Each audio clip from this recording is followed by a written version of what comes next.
خوتي خواتاتي مساء عليكم bonsoir tout le monde اهلا وسهلا مرحبا بكم في les soirées d'Algérie partent, voilà les soirées, les journées رانا معكم cette fois-ci. Nous avons décidé d'accélérer le rythme de publication et de diffusion de nos émissions, de nos podcasts vidéo pour vous expliquer en images et avec le son les dessous de l'actualité algérienne, ce que peut-être beaucoup d'entre vous n'arrivent pas à capter ou à percevoir ou à comprendre à travers des simples écrits qui sont nos articles. مرحبا بكم, j'espère que لا هزوا الفلاون. انا اليوم راني مليح bien sûr parce que je suis très heureux de pour la victoire. Je suis très heureux grâce à la victoire plutôt de l'équipe nationale de football. Bravo à l'équipe de Jamal Belmadi, bravo à ses poulains.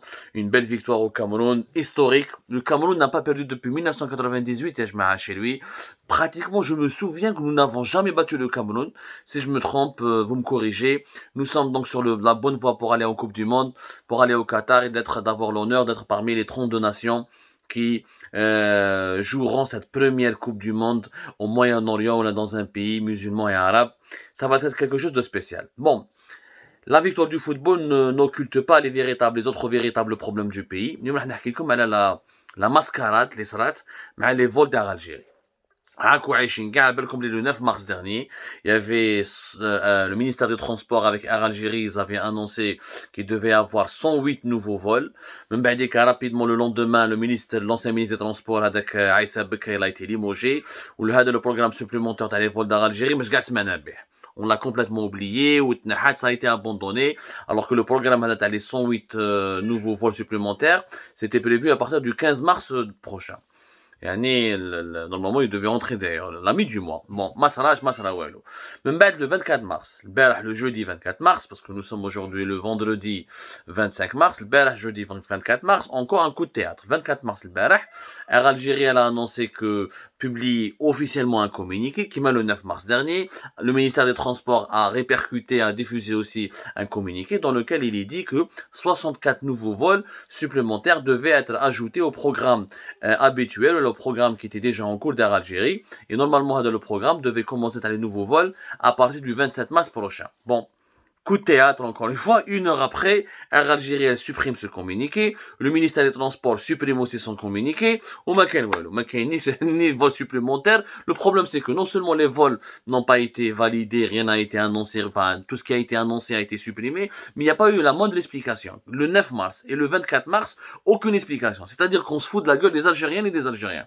La belle combien la question des transports aériens ou la gestion des frontières aériennes du pays est délicate parce que nous avons des millions d'Algériens qui habitent à l'étranger. Nous sommes à la veille du mois de Ramadan sacré, le mois de Ramadan, le Karam Ramadan.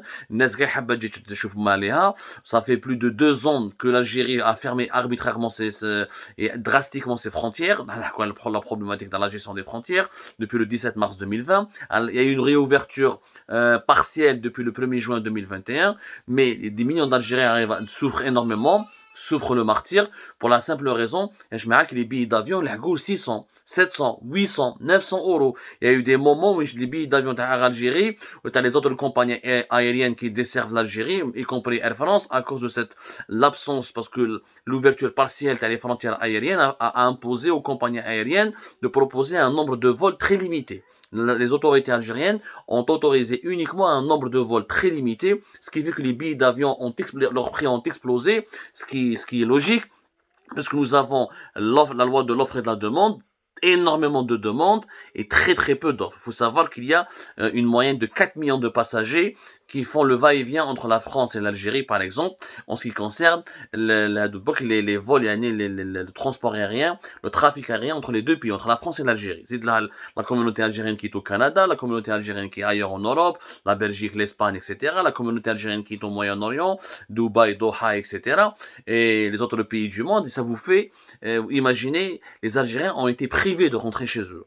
C'est ça la réalité. L'Algérie s'est complètement renfermée sur elle-même depuis le début de la pandémie de la Covid-19 et cette politique de gestion des frontières du pays, cette politique de la gestion des frontières aériennes du pays n'a pas été remise en cause alors que les indicateurs sanitaires se sont améliorés. Le monde entier aujourd'hui a tourné la page de la pandémie depuis le variant Omicron la fin de l'année 2021, depuis le début de cette nouvelle année 2022. La pandémie ne menace plus, ne constitue plus en tout cas une menace contre la stabilité du monde ou son fonctionnement ou contre la santé publique à travers la planète, et le trafic aérien a repris partout à travers le monde, sauf en Algérie. Donc, non seulement on souffre depuis 2020 l'Algérie a pratiqué l'une des fermetures de frontières les plus drastiques, les plus dures et les plus imperméables. Non seulement on souffre depuis 2020 où la majorité de nos compatriotes établis à l'étranger n'ont pas pu retrouver leurs proches, ni revoir leurs familles, sauf s'ils étaient capables de payer des prix de billets d'avion à pratiquement 1000 euros, voire plus. Zid, il y a une gestion chaotique, un manque de transparence. Zid, là, un foutage de gueule, parce que quand tu fais une annonce, ou tu مسخر بالجزائريين وتقول لهم بلي راح نديروا نزيد لكم le nombre des vols وندير à la fin ما درت والو, tu n'expliques même pas pourquoi, comment on fait une annonce, après tu la supprimes. La réalité, à l'origine du problème, ce sont les autorités françaises. Ce sont les autorités françaises, Yajma, qui ont obligé Air Algérie, le ministère des Transports, à annuler ce nouveau programme supplémentaire.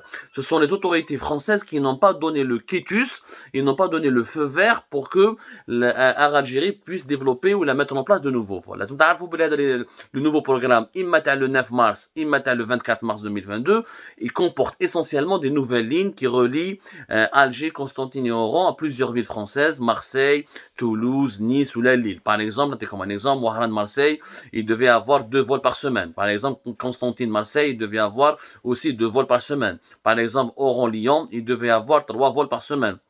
Constantine-Lyon, il devait aussi avoir 3 vols par semaine. Air Algérie prévoyait aussi de faire des vols comme Alger-Nice, comme Alger-Lille pendant 4 fois par semaine, de faire Alger-Nice pendant 2 fois par semaine. Tout cela, donc, quand les autorités françaises ont bloqué, n'ont pas voulu donner leur accord à Air Algérie pour mettre en place ces nouveaux vols, ce qui fait que le programme est tombé à l'eau et Air Algérie était obligé de le supprimer. Maintenant, pourquoi les autorités françaises ont